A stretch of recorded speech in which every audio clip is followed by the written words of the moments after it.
한밤중 백화점 뒤편에서 쓰러진 재벌 회장. 그를 살린 건 더러운 박스를 줍던 17 소녀. 재벌 회장은 소녀를 집으로 데리고 가지만 재벌가의 자녀들은 분노했다. 길거리에서 주운 박스처럼 사람도 아무나 주워오십니까? 과연 소녀는 그들의 진심을 얻을 수 있을까? 눈물과 용기로 써내려간 기적 같은 이야기, 지금 시작됩니다. 감동63을 방문해 주셔서 감사합니다. 구독과 좋아요, 알림 설정은 저에게 감동을 줍니다. 63빌딩만큼 높은 감동을 선사하겠습니다. 한밤중에 강남 거리는 네온 사인만이 외롭게 빛나고 있었다. 유명 백화점 뒤편의 어둑한 골목에서는 한 소녀가 종이박스를 정리하고 있었다. 이수진은 헌 겨울 점퍼 속으로 바람을 막으며 손을 호호 불었다. 17살의 어린 나이에 홀로 살아가는 것은 너무나 고단했지만 그녀는 늘 희망을 잃지 않으려 애썼다. 낮에는 학교에서 근로장학생으로 일하며 용돈을 벌고 밤에는 이렇게 버려진 박스를 모아 팔았다. 남들은 상상조차 하기 힘든 생활이었지만 이수진에게는 이것이 유일한 생계수단이었다. 오늘도 그녀는 어김없이 박스를 정리하고 있었다. 날은 차가웠지만 등교 전에 재활용품 수거장에 이것들을 가져다 주면 며칠간의 끼니를 해결할 수 있을 것이다. 그때였다. 백화점 정문 앞에서 들려온 둔탁한 소리에 이수진은 고개를 돌렸다. 한 노신사가 차가운 바닥에 쓰러져 있었다. 주변에는 아무도 없었다. 늦은 시각이라 지나가는 사람조차 찾아보기 힘들었다. 이수진은 잠시도 망설이지 않고 박스 더미를 내려놓고 그에게 달려갔다. 노신사의 얼굴은 창백했고 숨소리는 불규칙했다. 이수진은 즉시 119에 신고했다.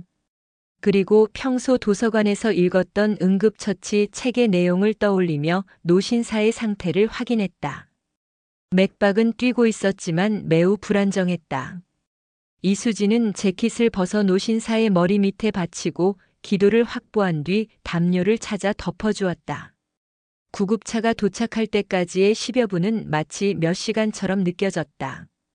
이수진은 계속해서 노신사에게 말을 걸며 의식이 돌아오기를 기다렸다. 마침내 구급차가 도착했고 의료진들이 신속하게 응급처치를 시작했다. 그때서야 이수진은 노신사의 정체를 알게 되었다. KS그룹의 회장 강서구였다. 강서구는 구급차에 실리며 잠시 의식을 되찾았다.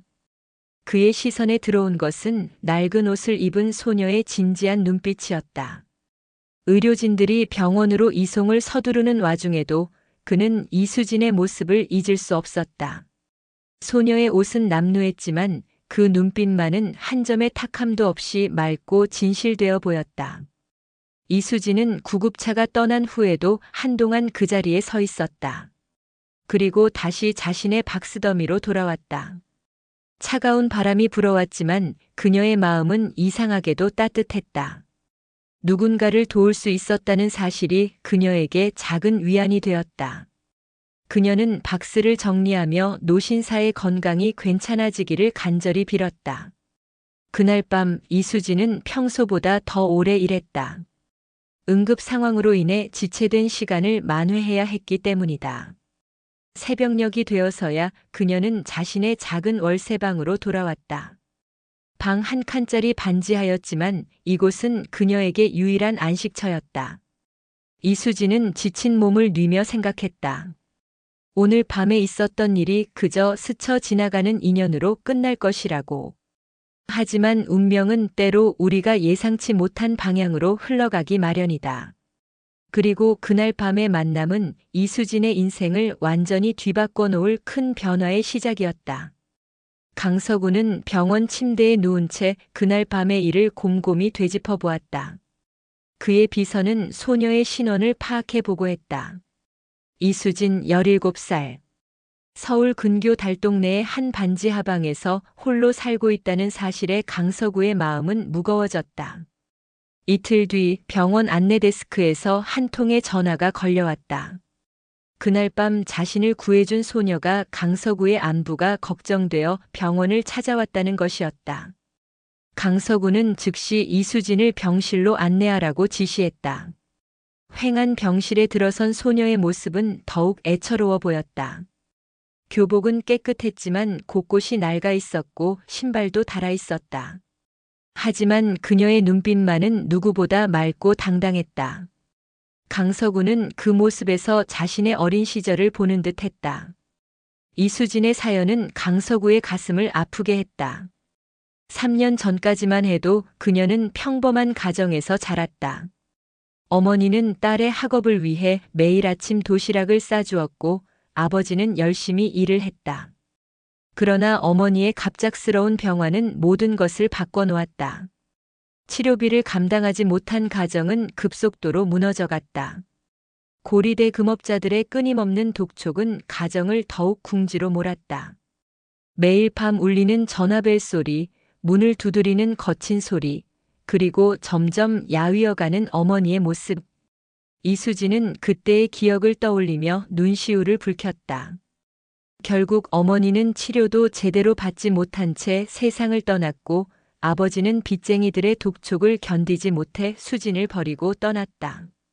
17살의 나이에 홀로 남겨진 이수진은 놀랍도록 강인했다. 학교를 그만둘 수도 있었지만 그녀는 포기하지 않았다. 학교에서 근로장학생으로 일하며 용돈을 벌었고 밤에는 박스를 주워 생활비를 마련했다.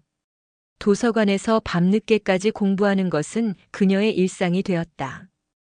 아픈 사람을 돕는 의사가 되고 싶다는 꿈은 그녀를 지탱하는 힘이었다. 강서구는 이수진의 이야기를 들으며 깊은 생각에 잠겼다.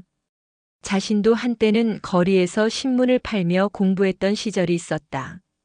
그때의 고통과 외로움을 누구보다 잘 알고 있었다. 하지만 이수진의 상황은 더욱 가혹했다. 그녀의 나이에 이토록 큰 시련을 홀로 견디어내는 모습에 강서구의 마음은 더욱 아파왔다. 병실의 창밖으로는 따스한 햇살이 비치고 있었다.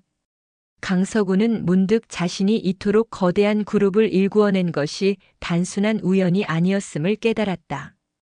어쩌면 이런 순간을 위해 자신보다 더 힘든 처지에 있는 이들을 돕기 위해 주어진 기회였는지도 모른다는 생각이 들었다. 이수진은 자신의 처지를 한탄하지 않았다. 오히려 강서구의 건강을 걱정했다. 그녀는 틈틈이 의학 서적을 읽으며 심장 질환에 대해 공부해왔다고 했다. 언젠가 의사가 되어 어머니처럼 제대로 된 치료를 받지 못하는 사람들을 돕고 싶다는 그녀의 말에는 진심이 담겨 있었다. 그날 이후 강서구는 결심을 굳혔다. 이수진을 돕는 것은 단순한 보답이 아닌 그의 인생에 주어진 새로운 사명처럼 느껴졌다. 퇴원을 하루 앞둔 날 그는 이수진을 다시 불렀다. 이수진 양, 우리 집에서 함께 살면서 공부하지 않겠나? 갑작스러운 제안에 이수진은 당황했다. 자신 같은 사람이 KS그룹 회장의 저택에서 산다는 것은 상상조차 할 수 없는 일이었다. 하지만 강서구는 진지했다. 그는 이수진의 꿈과 의지를 높이 샀고 그 꿈을 이룰 수 있도록 돕고 싶다고 했다. 이수진이 망설이자 강서구는 이것이 단순한 자선이 아닌 인재 육성을 위한 투자라고 설명했다. 이수진은 깊이 고민했다. 자립심이 강했던 그녀였지만 의사가 되고 싶다는 꿈을 이루기 위해서는 지금보다 나은 환경이 필요하다는 것을 알고 있었다. 결국 그녀는 강서구의 제안을 받아들였다.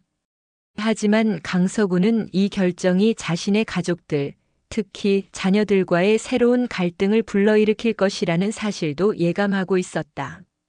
그럼에도 그는 흔들리지 않았다.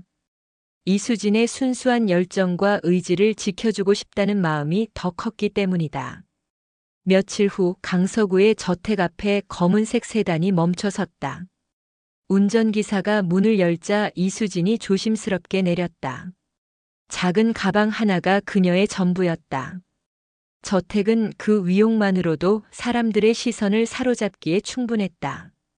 처음 이곳에 들어선 이수진은 자신이 서 있는 곳이 현실이 맞는지 의심스러울 정도였다. 정원사가 꼼꼼히 다듬어 놓은 나무들 사이로 석양이 비치고 대리석 바닥은 금빛으로 물들어 있었다. 강서구는 이수진을 자신의 서재로 안내했다. 벽면 가득 꽂힌 책들은 이수진의 눈을 반짝이게 만들었다. 그러나 이수진의 입주는 폭풍의 시작이었다. 강서구의 장남 강도윤은 아버지의 결정을 이해할 수 없다는 듯 서재 문을 거세게 열어젖혔다. 45살의 그는 이미 KS그룹의 부회장 자리에 있었지만 아버지 앞에서는 여전히 어린아이 같았다. 길거리에서 주운 박스처럼 사람도 아무나 주워오시냐는 그의 말에 이수진의 얼굴이 창백해졌다. 강서구의 장녀 강미라 역시 동생의 편에 섰다. 그녀는 이수진을 마주칠 때마다 하인 취급했다. 식사 시간에도 이수진의 자리는 하인들의 식당으로 내몰렸다. 하지만 이수진은 이런 상황에서도 흔들리지 않았다. 오히려 주방 아주머니들과 친하게 지내며 틈틈이 그들의 건강 상담도 해주었다. 강서구는 자녀들의 모습에 깊은 실망감을 느꼈다. 자신이 일군 그룹의 규모만큼 그들의 마음도 성장했을 거라 믿었는데 현실은 달랐다. 하지만 그는 이수진에 대한 지원을 멈추지 않았다. 오히려 더 적극적으로 그녀의 학업을 후원했다. 이수진은 강서구의 기대에 부응하듯 놀라운 성장을 보였다. 학교 성적은 날로 향상되었고 의대 진학을 위한 준비도 착실히 해나갔다.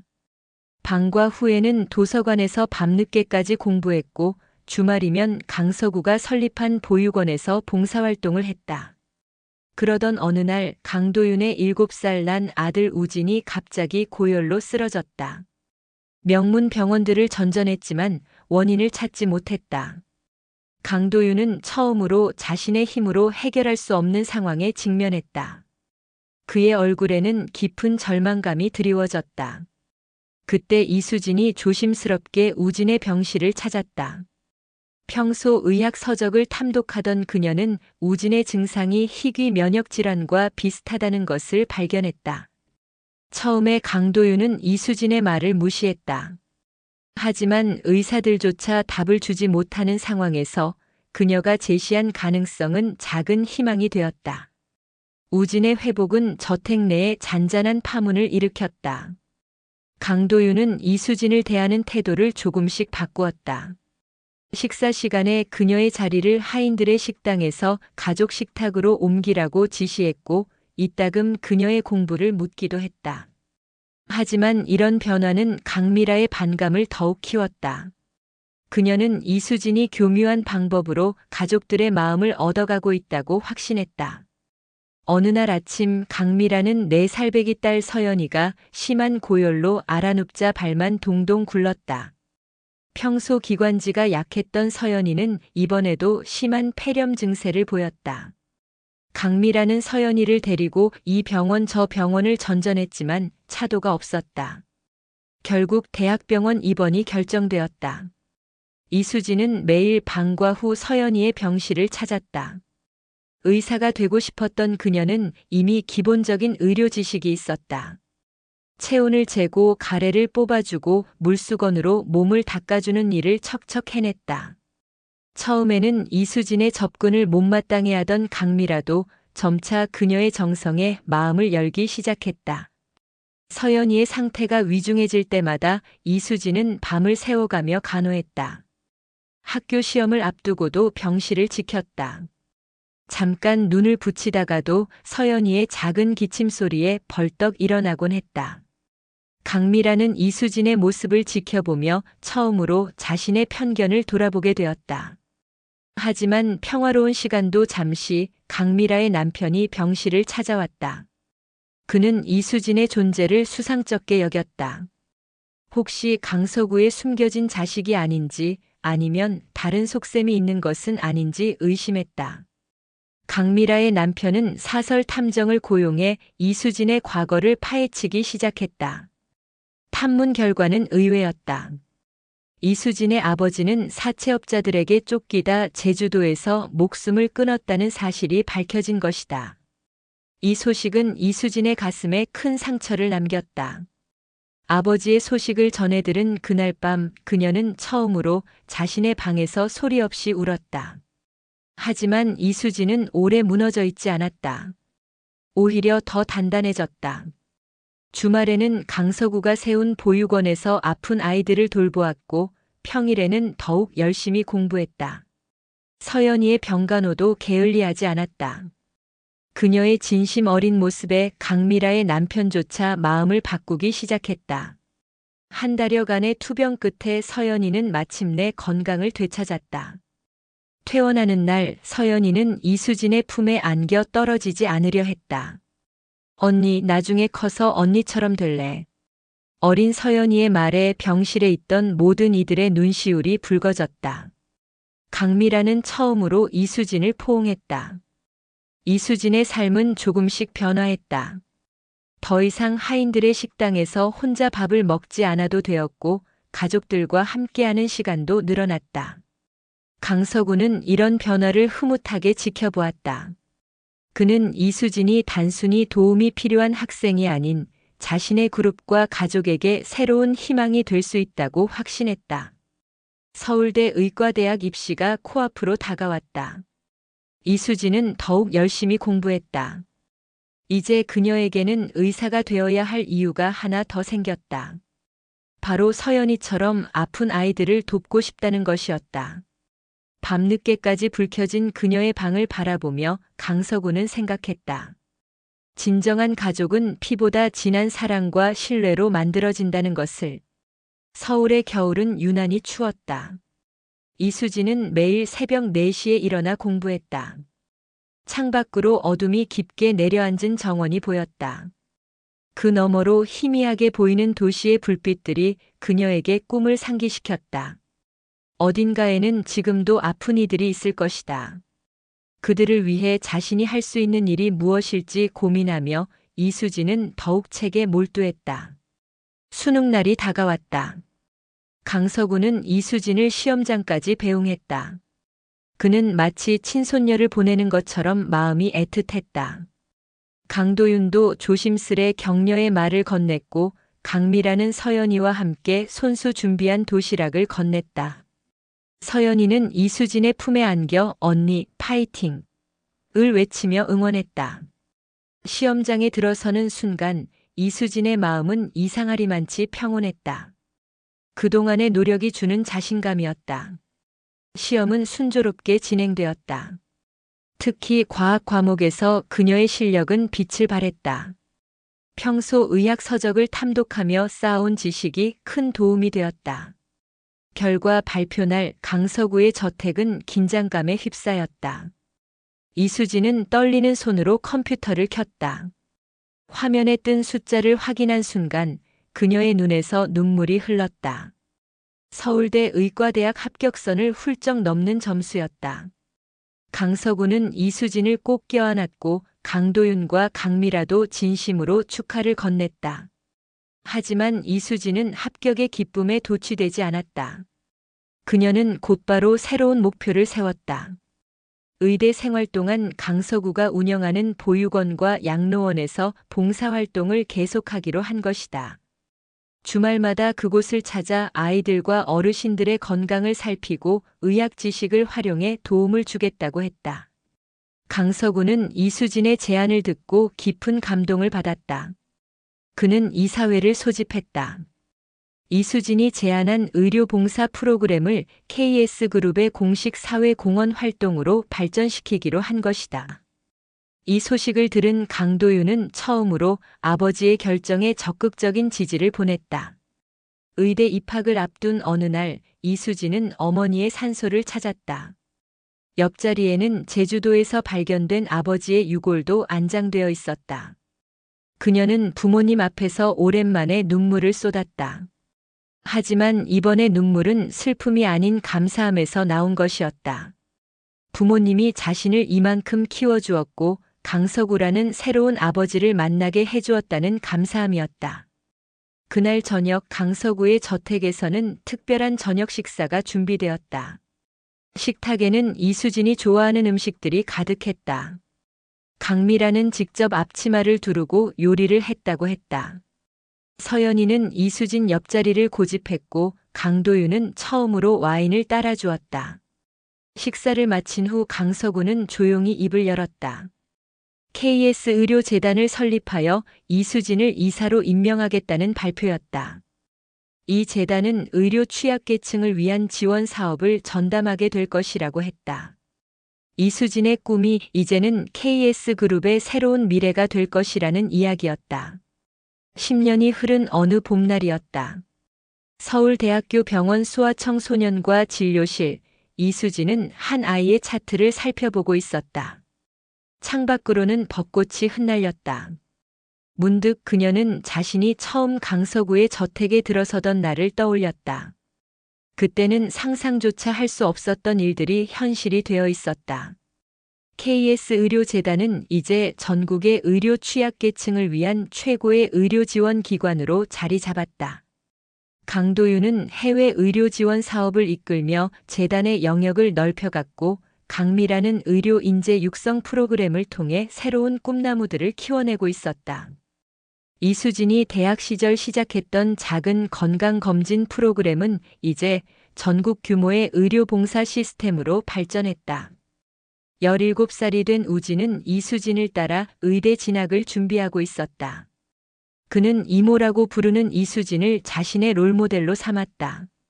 서연이 역시 14살이 되어 중학교 봉사동아리에서 활발히 활동하고 있었다. 두 아이는 주말마다 이수진과 함께 의료 봉사활동에 참여했다. 강서구는 이제 80을 훌쩍 넘은 나이가 되었다. 하지만 그의 눈빛은 여전히 맑고 깊었다. 매주 일요일이면 가족들이 모두 그의 저택에 모였다. 식탁에는 웃음이 넘쳤고 사랑이 가득했다. 강서구는 이런 모습을 바라보며 자신의 선택이 옳았음을 다시 한번 확신했다. 어느 날 KS 의료재단 10주년 기념식이 열렸다. 무대에 오른 이수진은 떨리는 목소리로 소감을 전했다. 달동네 반지하에서 시작된 자신의 이야기, 강서구와의 운명적인 만남, 그리고 진정한 가족이 되어가는 과정까지. 객석에는 그동안 재단의 도움을 받은 수많은 사람들이 앉아 있었다. 그들의 눈에도 눈물이 고였다. 기념식이 끝난 후 가족들은 강서구의 서재에 모였다. 벽면 가득한 책들 사이로 석양이 비치고 있었다. 강서구는 이수진의 손을 꼭 잡았다. 내가 우리 가족이 된 것이 나의 가장 큰 자랑이구나. 그의 말에 모두의 눈시울이 붉어졌다. 강도윤과 강미라도 고개를 끄덕였다. 이제 그들에게 이수진은 더 이상 낯선 이방인이 아닌 진정한 가족이었다. 서재 창밖으로 보이는 정원에는 봄꽃들이 만발해 있었다. 우진과 서연이는 그곳에서 뛰어놀고 있었다. 그들의 웃음소리를 들으며 이수진은 생각했다. 사랑은 피보다 진하다는 것을. 그리고 그 사랑이 있기에 우리는 더 나은 미래를 만들어갈 수 있다는 것을. 밤이 깊어가는 저택의 창가에 불이 밝혀졌다. 그 불빛은 마치 희망처럼 따스했다. 이제 이곳은 단순한 거처가 아닌 사랑과 치유의 공간이 되어 있었다. 강서구가 심어준 사랑의 씨앗은 이렇게 아름답게 꽃피워 새로운 희망이 되어 있었다. 감동 63의 긴 이야기 들어주셔서 감사합니다. 구독과 좋아요, 알림 설정은 저에게 감동을 줍니다. 늘 감동이 가득한 나날 되시길 바라겠습니다. 63빌딩만큼 감동이 높은 새로운 이야기로 다시 돌아오겠습니다.